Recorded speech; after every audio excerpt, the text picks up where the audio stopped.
Greetings. I'm speaking from my home in Burr Ridge, Illinois, a southwest suburb of Chicago. And it is a real privilege to congratulate you, the Lincoln Academy's 2020 class of student laureates.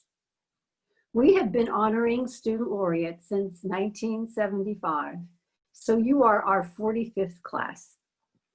To say we are in unprecedented times, of course, is a cliche by now. The Lincoln Academy's inability to safely recognize your achievements in person is a loss to us. And of course, we know it is a loss to you and to your families as well. But we do want you to know that even though we cannot be together in person, nothing has changed with respect to our commitment to honor you and to recognize your achievements. You will always be a student laureate of the Lincoln Academy of Illinois and an exemplar of Lincoln's leadership, character, and service to your community and beyond. This is a recognition to be celebrated, and we hope you do. And it is not one to be taken lightly, and we hope you don't. It may sound a bit hokey, but just knowing my name is connected to the name and legacy of Abraham Lincoln makes me pay more attention every day to what I say and what I do. Not that I think Lincoln is watching me or is going to whisper into my ear if I mess up, but I want to be able to say to myself that I acted in a way that sought to model his uncommon leadership, integrity, and character. Soon you will be receiving a special gift from the Lincoln Academy, our newly created Lincoln Academy Challenge Coin. Because of the many disappointments we know your class and the class before you have experienced, we wanted to do something special. A challenge coin has a long military history, originally presented by unit commanders in recognition of what they called proof of membership and affiliation in a special unit of the military, as well as special and significant achievements. But now challenge coins are used outside of the military to recognize significant contribution. The Lincoln Academy's challenge coin is in keeping with its original intent. It must be earned, and it is given by the Academy because of your noteworthy achievements. On the front of the coin is a face of Lincoln, and on the back are 4 of his most recognized attributes: integrity, courage, honesty, and empathy. Surrounding these words is a statement that has become a personal commitment: leadership that inspires and transforms. Each of the laureates you hear today will speak to one of these attributes as it relates to Lincoln and as it relates to you. I will talk about empathy. So what is empathy? What does it mean? What does it look like? Why is there such a focus of attention on empathy, especially now? And how did the character and leadership of Lincoln exemplify it in such a profound way that he became not only a symbol and a model for empathy, but also a synonym for the word itself? So let me go back to my questions. What is empathy? What does it mean? What does it look like? And how did Lincoln become its exemplar? Empathy often gets confused with compassion. They are quite close, but they're not the same. Compassion is driven by our sensitivity to the suffering of another and our desire to help someone to alleviate their physical, mental, or emotional pain. Compassion involves feeling for another, but it is still outside ourselves. We don't shift and we don't change internally. Empathy is quite different. While compassion is feeling for another, empathy is feeling as another. We do shift and we do change internally. We actually enter into the pain of another, living their story and genuinely feeling what they are feeling. Empathy is driven by a narrative, a worldview that says we belong to one another. We belong to the same human family, and we belong to the same mother, Earth. And it requires that we engage not just with our head, but with our heart and the essence of who we are, replacing ego with love, self with other, and them with us. Responding to another not only out of shared understanding, but out of shared felt experience. Empathy is actually the ultimate act of courage and vulnerability. And it is not a soft skill. You likely hear this a lot. I know I do. That there are hard skills and there are soft skills. And that empathy is a soft skill. And that your focus, especially as you seek a job or enter the workforce, is to focus on the hard skills, because that's how you get ahead and that's how you become successful.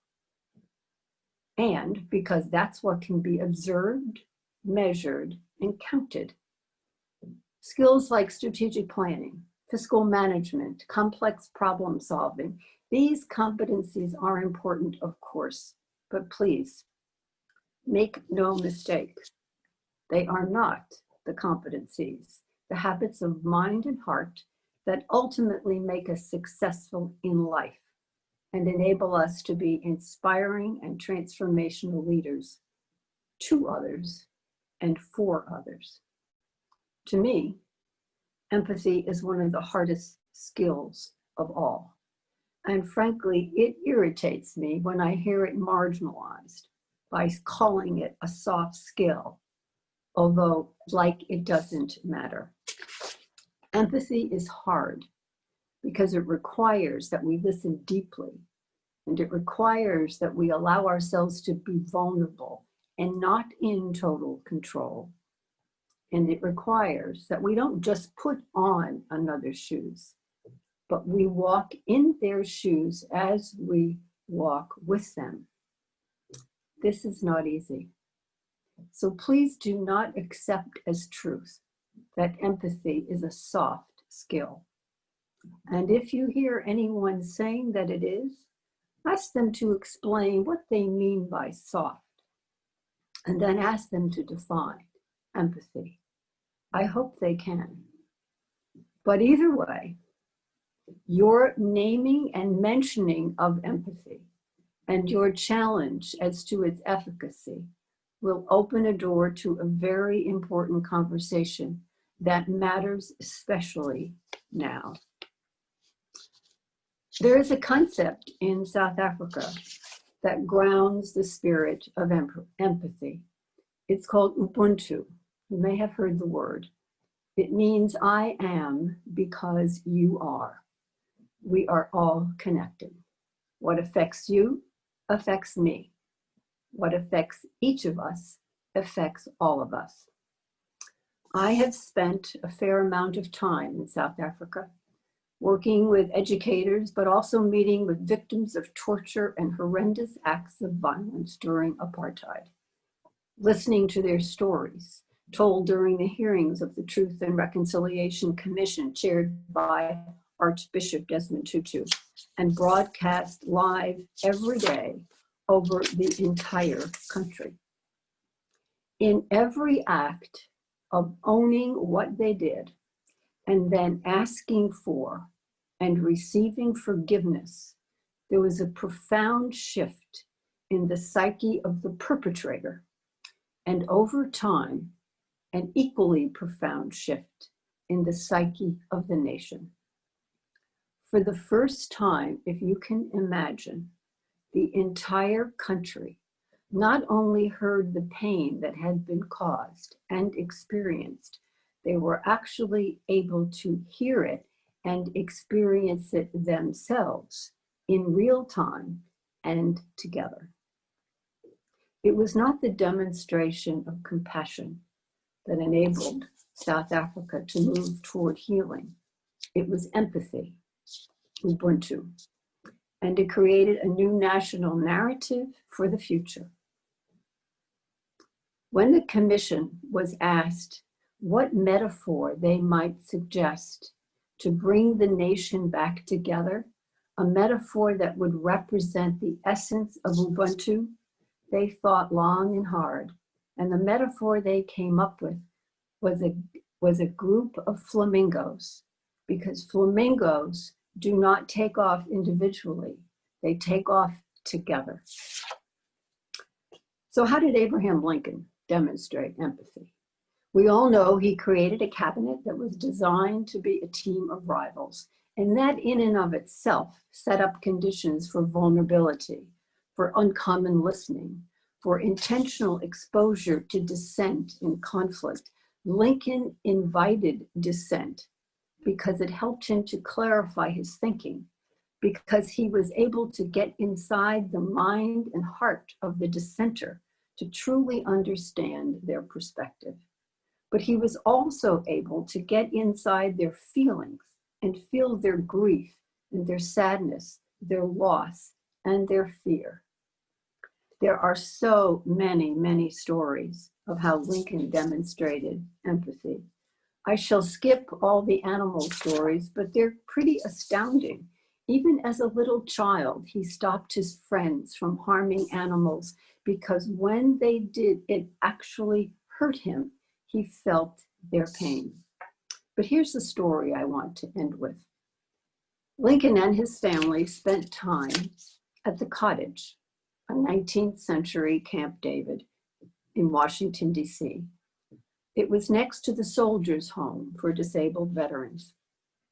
As the Civil War escalated, in addition to the Soldiers' Home, the land surrounding the cottage began to be filled with caravans of injured and dead men that arrived almost daily from the battlefield. It was here that Lincoln visited with the injured, as well as former slaves who had been recently freed through his Emancipation Proclamation. It was at the Cottage where Lincoln's deep reflection and introspection, after seeing the horrors of war and its human cost, he began to realize, and he was confronted with the results of his decision and the impact on human cost of the war. It was there that he concluded that the fate of the nation and the outcome of the war would rest on the issue of slavery, and that if one was enslaved, all were enslaved. Because he lived with the narrative of Ubuntu, that we are all connected and part of an inextricable web of living relationships, Lincoln was able to genuinely enter into the experiences of others, and he understood that what happens to one happens to all. This is the narrative he told himself, and this is the narrative he lived, that there is a kinship between us, and we must take care of one another. So I close with a challenge. A day from now, a week from now, a month from now, whenever it happens, whenever you walk into a room and take your seat, what do you commit to bring into the room with you and into the work that the world clearly needs you to do now? How will you invite and listen to the ideas and stories of others so that you can authentically hear them? What is your name on now? And how will you bring the essence of Lincoln's leadership, character, and empathy with you? These questions remain your challenge and remain mine. So keep the challenge coin in your pocket. I keep it in my purse. And if you get stuck, just ask yourself the question, WWLD, what would Lincoln do? And then wait a moment before you answer. Congratulations to you, the Lincoln Academy Student Laureates of 2020, and welcome.